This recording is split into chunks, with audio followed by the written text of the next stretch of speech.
You've betrayed this family. I threw my laptop at my husband after discovering his affair. He sneered, "You have no proof." 8 hours later, he was on his knees begging for forgiveness. This morning, his entire family called asking to meet.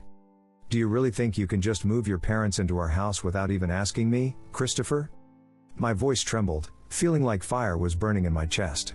Christopher, the man I chose to marry after 5 years of dating, the man I once trusted and gave my whole life to, barely looked up from his laptop with that infuriating smug smile. "Oh, Ava, stop overreacting, it's not a big deal. Besides, it's only temporary," he replied in that familiar dismissive tone that lately grated on my nerves more and more. As if what I said had no value whatsoever. As if my feelings were just a joke. "Honestly, you couldn't stop it anyway." His words felt like a slap across my face. I felt a sharp pain, not physical but a feeling of being insulted, disrespected right in my own home. Yes, not just any home, my home. The charming 2-story house, nestled in a peaceful suburb, passed down to me by my grandparents after they passed away. This was where I had dreamed of building a family, raising our adorable 2-year-old son Robert, away from the toxic grip of my in-laws. "Do you remember that this house is in my name?" I asked quietly, my hands shaking, clenched into fists. I tried to control my emotions, but my chest felt like someone was pounding on it. Christopher's expression faltered briefly, his smug smile freezing for a moment before returning as a shadow of itself. He opened his mouth to respond, but before he could speak, Robert toddled into the room, his chubby hands reaching up to me with a beaming smile. The innocent child had no idea about the tension suffocating the room. I forced a smile, picked him up, kissed his forehead, and held him tight. My baby's familiar scent calmed the anger inside me, if only temporarily. "Christopher, this isn't okay," I said, trying to keep my voice calm as Robert's tiny fingers played with the necklace around my neck. "Your parents have never respected me or our space. Why are you doing this now? They're my family, Ava." Christopher shrugged indifferently, not even bothering to look up from his laptop. "You wouldn't understand." The word family from his mouth sounded like a bitter mockery. My family, who owned a small but beloved coffee shop in town, had always been my safe harbor. They were warm, loving, and always supportive, all things that Christopher's parents weren't. His mother, Lily, and father, Ethan, had been arrogant and dismissive of me from the very first day I met them. Before I could respond, the doorbell rang, cutting through the tension like a knife. My stomach tightened as I looked through the peephole. They had arrived, Christopher's parents, standing on our porch with suitcases, ready to invade our lives. I felt like someone was twisting a knife in my heart. "Fine," I hissed, quiet enough that Robert couldn't hear. "Let them in, but this conversation isn't over." Handing Robert to Christopher, I opened the door. Lily swept past me without even a greeting, her heavy perfume overpowering the fresh scent of our home. Ethan followed, with his usual stern expression, barely acknowledging my existence, just like on our wedding day. "Aren't you going to offer us tea?" Lily asked, her voice sharp, as she sat down on my favorite sofa as if it were hers. I bit my lip, swallowing down hundreds of words wanting to pour out. "Yes, of course. I'll make tea right away." In the days that followed, my worst fears became reality. Lily began imposing her control over every aspect of my home. She rearranged my kitchen without asking, criticized my parenting at every turn, and acted like she owned the place. I vividly remember the third morning after they arrived. I had just set a bowl of cereal in front of Robert when Lily walked into the kitchen, her artificially perfect dyed red hair as fake as everything else about her. "That cereal isn't good for Robert," she commented, looking at me with her familiar disapproving gaze. "In our home, we believe in proper nutrition. You should learn more." I took a deep breath, trying to steady my racing heart. "It's just cereal," I replied, my voice tense. "Robert is perfectly healthy." Lily shook her head disappointedly, as if I'd committed some terrible crime. "You're too permissive. No wonder the boy doesn't sleep through the night." I bit my lip, suppressing my anger. How did she know whether Robert slept through the night or not? She'd only been here 3 days. And besides, I was Robert's mother, not her. That evening, as I was putting Robert to sleep, softly humming a gentle melody my mother used to sing to me as a child, Lily suddenly appeared at the bedroom door without knocking. "Still struggling to get him to sleep, I see," she said, her tone full of judgment. "Clearly you're doing something wrong." I glared at her, my patience wearing thin. "I'm doing my best," I replied, my voice shaking with suppressed anger. "Well, perhaps if you had a proper job, you'd have some discipline in your life," she retorted with a fake smile. This stay-at-home mother routine clearly isn't working for you. Blood boiled inside me. What right did she have to say such things? I had worked hard helping my family before Robert was born, and now I dedicated all my time to caring for my son. It was a full-time job and challenging. I had studied and practiced countless parenting methods to ensure Robert grew up healthy and happy. "This is my house, Lily. You're just a guest here, don't forget that," I said, trying to keep my voice calm but firm. She laughed, her tone sharp and dismissive. "Oh my, Christopher never mentioned you were so delusional. This is his home too, and as his mother, I have every right to be here." I felt like I'd been slapped. How could she say such things? Every word she spoke was meant to belittle me, control me. It was time I confronted Christopher about this. After putting a soundly sleeping Robert in his crib, I found Christopher in his office. He was engrossed with his laptop, as usual, completely unaware or uncaring about what was happening. "We need to talk," I said, my voice low to avoid waking Robert. Christopher sighed, clearly annoyed at being disturbed. "What is it, Ava?" "I'm busy. Your mother. She's invading our space, criticizing how I raise our child, and saying really hurtful things. I can't take it anymore." Christopher looked at me with indifference. "You're exaggerating again. Mom just wants to help. You should be grateful someone cares about the kid." "Cares?" I asked, my voice starting to rise. "She doesn't care about our son, she just wants to control everything. She's disrespecting me in my own home." "Keep it down, you'll wake the baby," he scolded, not addressing any of my concerns. "Look, they're only here temporarily. Just try to bear with it." I stood there, shocked by his indifference. This wasn't the first time Christopher had ignored my feelings, but never had it hurt so much. I felt utterly alone, despite standing in my own home. The next morning, my fear and desperation peaked when I caught Lily in Robert's room, rummaging through my son's dresser drawers. "What are you doing?" I almost shouted, my voice shaking with anger. "Reorganizing, this room is a mess," she replied casually, not even looking up. "Enough," I said, feeling something inside me snap. "I want you out of my house right now." Lily finally turned to face me, her expression a mix of feigned surprise and contempt. "Your house?" she mocked. "Darling, this is Christopher's home too, and he wants us here." I stormed out of the room, my mind spinning. Christopher's betrayal and Lily's arrogance were unbearable. This place was supposed to be my safe space, my sanctuary, and now it had been turned into a battlefield. That night, as I lay awake in bed, I made a decision. I was sick of being their doormat. If they thought they could disrespect me, they were sorely mistaken. I couldn't sleep. Christopher snored beside me, completely oblivious or indifferent to the storm raging in my mind. The clock struck 3 a.m. when I decided to go downstairs for a cup of herbal tea to calm my thoughts. As I passed his office, I noticed the soft blue glow from Christopher's laptop screen still on. He often left his computer open overnight out of laziness. A thought crossed my mind, perhaps I should check if he had any emails from a lawyer about moving his parents in. Maybe I could find some information about how long they planned to stay. I knew I shouldn't invade his privacy, but after everything that had happened, I felt entitled to know what was going on in my own home. I scrolled through emails, mostly work-related, until I saw a conversation with the name Jessica Hart. My heart raced as I opened it, not knowing what awaited me. What I found made my blood freeze. A series of romantic emails, private photos, and plans for secret dates. All time-stamped, not a one-time thing, but a clandestine relationship lasting month after month. There were messages from last week, even yesterday. "I miss you. When can you get away from your wife and kid again?" Jessica had written. "I'm trying to arrange more business trips. Ava is too busy with the boy to even notice when I'm gone. In a few weeks I'll tell her I have an extended business trip," Christopher had replied. I trembled as I read each message, every line like a knife stabbing my heart. Not only that, there were conversations with his mother where he complained about me, saying horrible things about how I was raising Robert. And the worst part, evidence that moving his parents in wasn't temporary. They had plans to stay until Ava agrees to sell the house and we can move to a bigger place. I couldn't believe what I was reading. Christopher hadn't just betrayed me with another woman but was conspiring with his parents to take my house? Rage boiled up like an erupting volcano. Without thinking, I printed all the relevant emails and saved copies to a USB drive. Then, I took the laptop to our bedroom. I turned on the lights full blast. "Christopher," I shouted, no longer caring if Robert woke up. He jolted awake, eyes groggy. "What's going on?" he mumbled. "You've betrayed this family," I screamed, angry tears streaming down my face. I threw the laptop onto the foot of the bed, right in front of him. Jessica, heart. How long, Christopher? How long have you been cheating on me? He became instantly alert, his expression shifting from confusion to defense. You invaded my privacy, he said, his voice cold.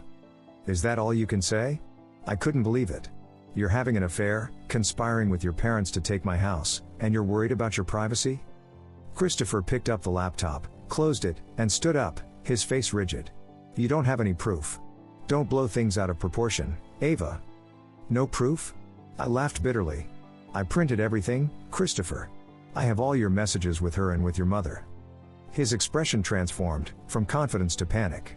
You can't. This is just a misunderstanding. A misunderstanding? I felt my anger become uncontrollable. How can I miss kissing every inch of you possibly be a misunderstanding? Right then, Lily appeared at the bedroom door, wearing a garish pink robe. What's all this noise about? She asked, looking annoyed.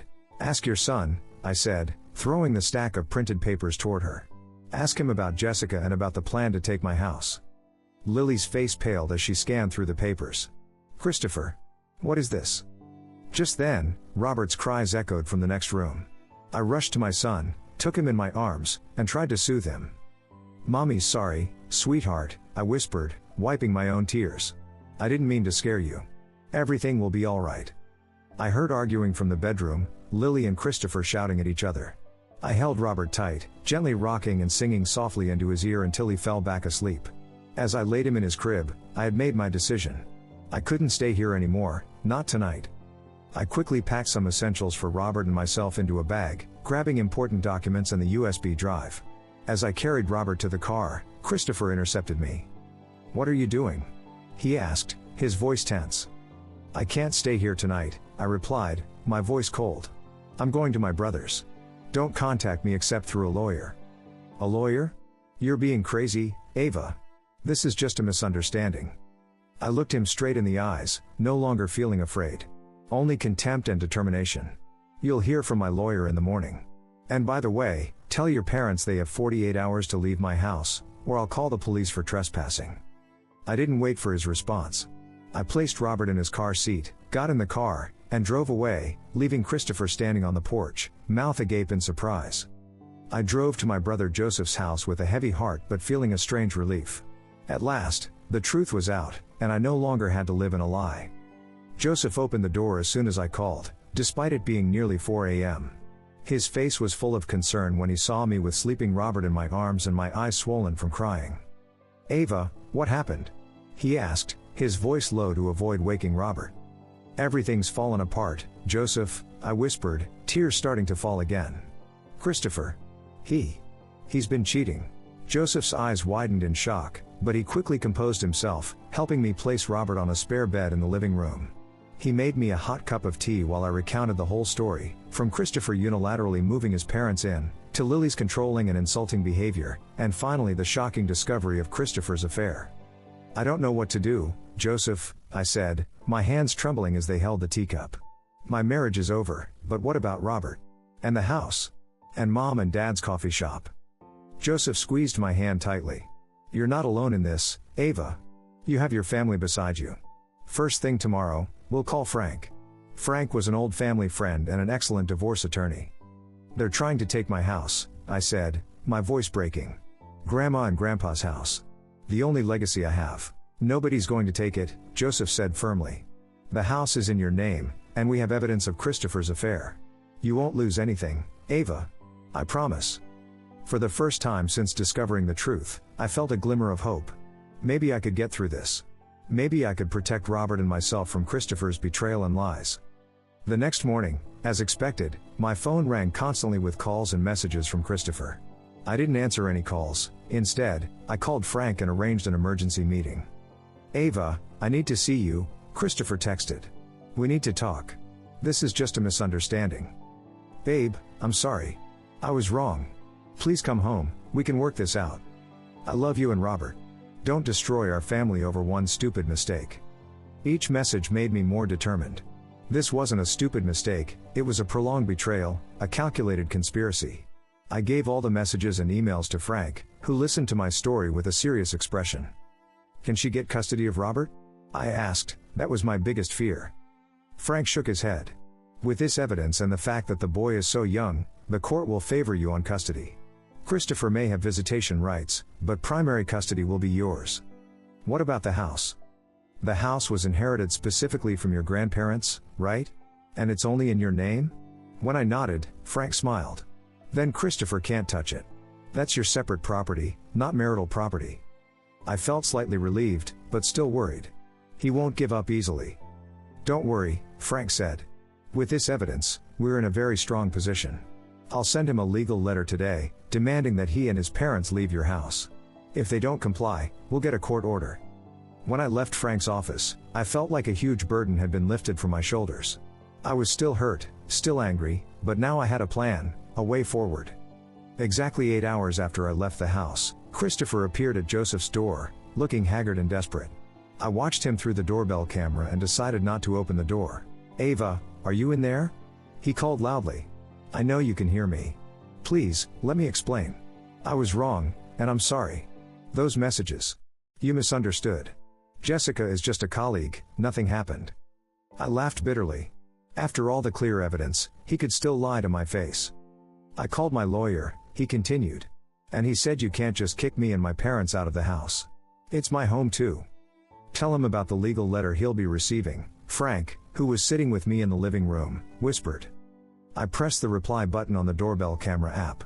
My lawyer disagrees with that, Christopher. You and your parents will receive a legal letter within the next few hours. You have 48 hours to leave my house, or I'll take legal action. Ava, don't do this, he begged, his voice almost whimpering. We can work this out. I'll do anything. I'll go to therapy, I'll cut off contact with Jessica, my parents will move out. Please. It's too late, I said, surprised at how steady my voice was.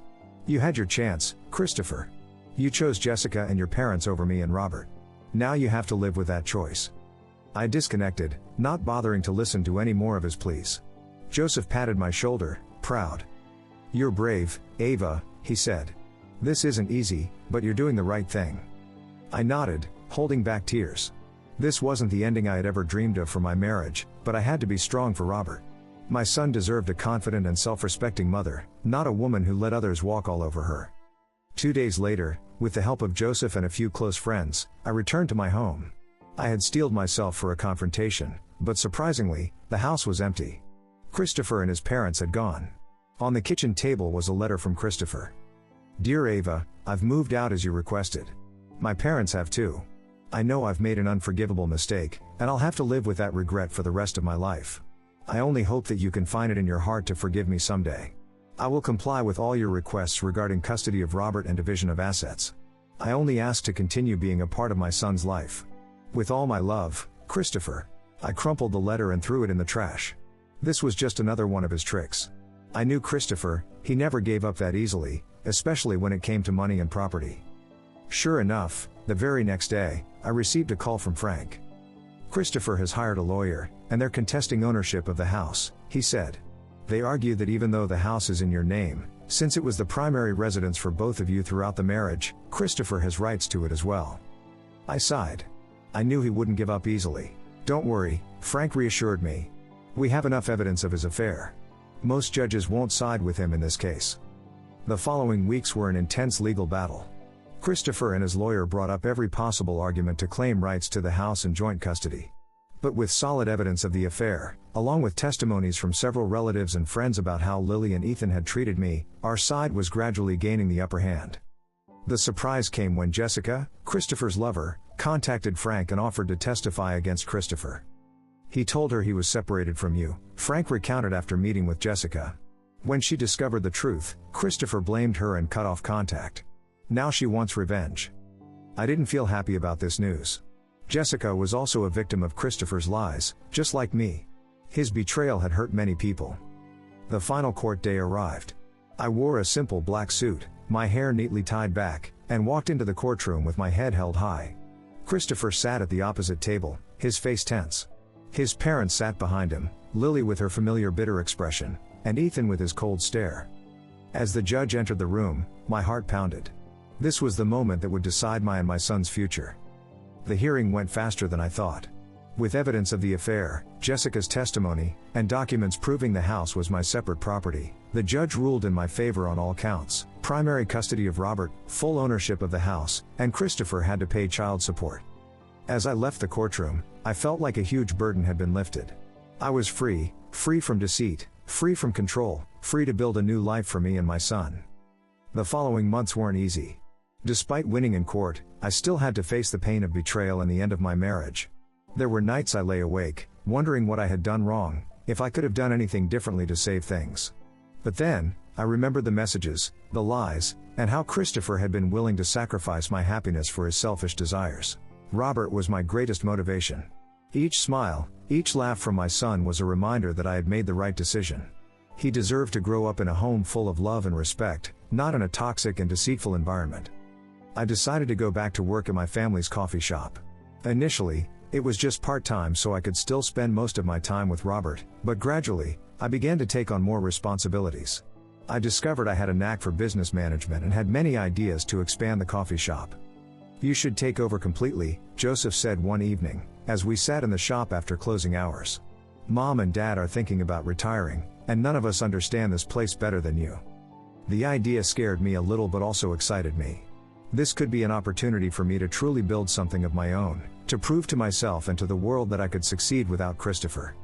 Within a year, I had completely taken over the coffee shop, renamed it Ava's Haven, a cozy, friendly place where people could gather, chat, and enjoy good coffee. I expanded the menu, added homemade pastries, and created a small reading corner in the shop. The coffee shop became more popular, and revenue steadily increased. I hired more staff, including Rachel, a single mother like me, who became a close friend and my right-hand person.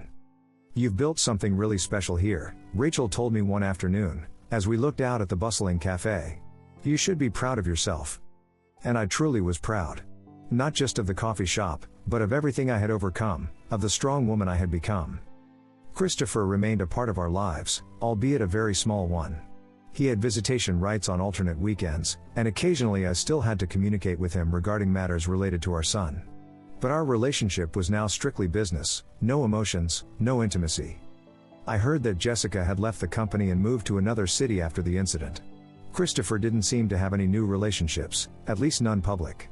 Lily and Ethan had tried to contact me a few times, insisting on seeing Robert, but I refused. I didn't want my son exposed to their toxicity. One day, as I was closing the shop, I noticed a familiar car parked across the street. Christopher stepped out, alone, and walked toward me. "Ava," he said, his voice small and uncertain. "Can I talk to you for a moment?" I hesitated. It had been nearly 2 years since our divorce, and I hadn't spoken privately with him since then. But I was also curious about what he wanted to say. "I'm busy, Christopher," I said, my voice cold. "If this is about Robert, we can schedule a meeting with the guardian next week." "It's not about Robert," he said quickly. "It's about... I just wanted to apologize." I looked at him, surprised.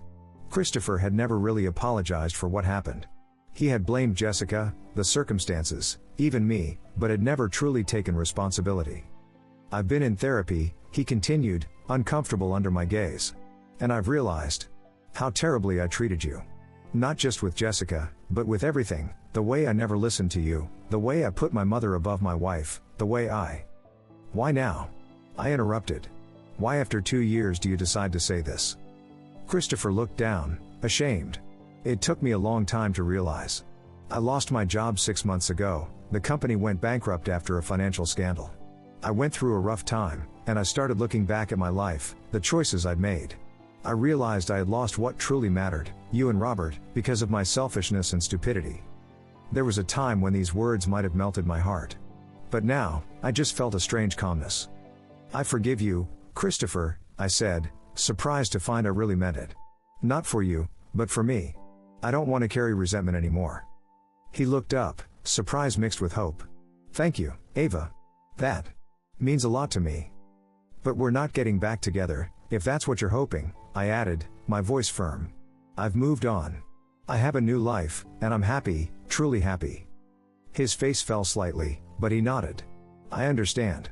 I wanted you to know that I deeply regret what I did, and if I could do it all over again, I would never hurt you like that."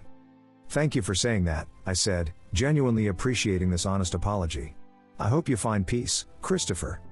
As he walked away, I didn't feel sad or angry, just a sense of relief, as if the final chapter of a book had been closed, allowing me to truly begin a new one.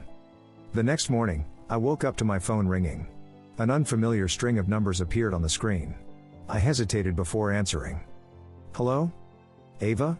A trembling voice came from the other end, a voice I recognized immediately. Lily. What do you want, Lily? I asked, my voice cold. I want to apologize, she said, her voice different from the arrogant woman I had known. The way I treated you. It was unforgivable. I was shocked by this admission. Why are you calling me now? Christopher told us about his therapy and what he realized. He pointed out that a big part of the problem was how we interfered in your marriage, how I always tried to control everything. I didn't know what to say. 2 years ago, I would have been furious at this too late apology. But now, I just felt a strange calmness. Can I see Robert? She asked, her voice hopeful. I know I don't deserve it, but I miss him terribly. I considered this request for a moment. Robert deserved to know about his father's family, but I also needed to protect him from any toxicity. We can arrange a supervised visit, I finally said. But I need to see real change from you before allowing you to be more involved in my son's life. Thank you, Ava, she said, her voice emotional. You're very kind, more than I deserve. After that call, I received more calls, from Ethan, from several relatives on Christopher's side whom I had met at the wedding. All wanting to apologize, to mend relationships. I accepted these apologies with a sense of calm. I no longer needed their validation to know my worth. I had found strength in myself, in my love for my son, and in the successes I had built on my own. 3 years after discovering Christopher's betrayal, my life had completely transformed. The coffee shop had expanded into a chain of 3 locations across the city. Robert, now 5 years old, was a happy, vibrant boy full of love. My relationship with Christopher had become relatively peaceful, and I had even allowed Lily and Ethan into Robert's life on the condition they respected my boundaries. But the biggest change was inside me. I was no longer the weak, vulnerable, easily manipulated woman. I had learned to stand up for myself, set boundaries, and never let others define my worth. One weekend evening, as I sat in my backyard garden, watching Robert play with his new bicycle, I realized I was smiling, a genuine smile, coming from deep within my heart. Watch me, Mom. Robert called, proud as he pedaled across a small path without training wheels. I see you, honey. I replied, clapping in approval. You're doing great. As I watched my son, full of joy and confidence, I knew all the hardship had been worth it. My marriage to Christopher may have ended in pain, but it had given me the most precious gift, my son, and taught me about strengths I didn't know I had. Life wasn't always easy. There were still challenging days, the struggles of single motherhood, and sometimes loneliness. But I had learned that happiness doesn't lie in a perfect marriage or a perfect family. It lies in loving yourself, creating a meaningful life, and raising children in love and respect. My phone pinged, pulling me from my thoughts. A message from David, a man I had met at a business seminar a few weeks ago. We had met several times to talk about work, but gradually, the conversation had shifted to more personal topics. Having a good evening? He texted. Can I get another cup of your delicious coffee on Saturday? I smiled, feeling a warm sensation spread through me. David was different from Christopher in every way, respectful, attentive, and kind. He was also a single father, understanding the challenges and joys of raising children. Of course, I replied. Robert and I would love to see you and Emma. As I watched Robert playing in the sunset, I felt a sense of peace and gratitude washing over me. My journey hadn't been easy, but it had led me here, to a place full of love, respect, and endless possibilities. I had reclaimed my life, built a new future for myself and my son. And whatever the road ahead held, I knew I was strong enough to face anything that waited. The past with Christopher, with Lily and Ethan, with all the pain and betrayal, had become part of my story, but it no longer defined who I was. Instead, it had taught me about the power of resilience, about my ability to overcome adversity and build a better life from the ruins. As I called Robert inside, wrapped him in my arms and kissed his forehead, I whispered a thank you for all the challenges that had made me stronger and for all the joys that had made life meaningful. I had come a long way from the woman who once stood in her kitchen, trembling before her mother-in-law's control and her husband's indifference. I had become a stronger, more confident, and much happier person. And as I looked into my son's clear eyes, I knew that every tear, every pain, every struggle had been worth it. Because they had led us here, to freedom, to peace, to genuine happiness. In the end, after everything, I had found that true happiness lies not in others' approval, but in accepting and loving myself. And that was the greatest victory of all. It's been 5 years since the day I discovered Christopher's betrayal and decided to change my life. 5 years full of challenges, lessons, joys, and unexpected blessings. Robert is now 7 years old, a smart, kind boy full of love. He has a stable relationship with Christopher, who has genuinely worked to become a better father. Our marriage may have ended, but we found a way to co-parent our son in peace and respect. Lily and Ethan have changed significantly too. After many family therapy sessions and frank conversations, they've learned to respect my boundaries and become better grandparents to Robert. They'll never be people I truly like, but at least we can treat each other civilly for Robert's sake. My coffee shop chain has grown to 5 locations across the city, each with its own space and character, but all embodying the spirit of Ava's Haven, a warm, friendly place where everyone feels welcomed and valued. I wrote a book about my journey, sharing lessons about overcoming adversity and rebuilding life after a failed marriage. The book has become an inspiration for many women facing similar challenges. And David has become an important part of my life. After 2 years of dating, we got engaged, creating a blended family with Robert and Emma, his daughter. We bought a new house together, keeping my old house as an asset for Robert's future. Our relationship is completely different from what I had with Christopher. We communicate openly, respect each other, and are always each other's allies. David never tries to control me or impose his opinions on me. Instead, he supports me in all my endeavors, celebrates my successes, and stands by me during difficult times. When I look back at my journey, I can't help but feel grateful. Every challenge, every tear, every moment of despair has led me here, to peace, to happiness, to true love. And if there's one message I want to share with other women struggling in toxic marriages, it's this: you deserve better. You deserve respect, love, and appreciation. Never let someone tell you that you're not good enough, not smart enough, not beautiful enough. Because you are enough, you always have been. The journey to reclaiming yourself and building a new life can be terrifying, but it can also be the most beautiful thing you've ever done for yourself and your children. I know, because I've walked that path. And if I can do it, you can too. I don't know what the future holds, but I'm not afraid anymore. Because now I know that whatever happens, I'm strong enough to face it. I've weathered the worst storm, and I didn't just survive, I thrived. That's the biggest lesson I've learned from this entire experience. Sometimes, the things we think will destroy us are the very things that save us. And in the process of healing, we don't just find who we once were, but who we were always capable of becoming.